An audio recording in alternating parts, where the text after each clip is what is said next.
ولا تنكحوا نکاح مکوي ما نکح آباؤکم هغه چا سره چې نکاح کړي تاسو پلارانو یعنی دا غستا مور شو مور سره نکاح نه کیږي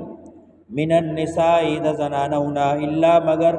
ما قد سلف هغه چې تیر شوی دی په جاهلیت کې زمانه جاهلیت کې خلق بدا سکول قرآن منع کوي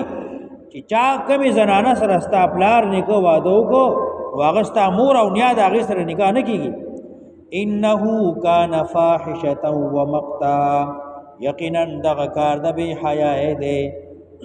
او د الله د غضب او د غصې دی یعنی دا شکار دی چې نه عقل منی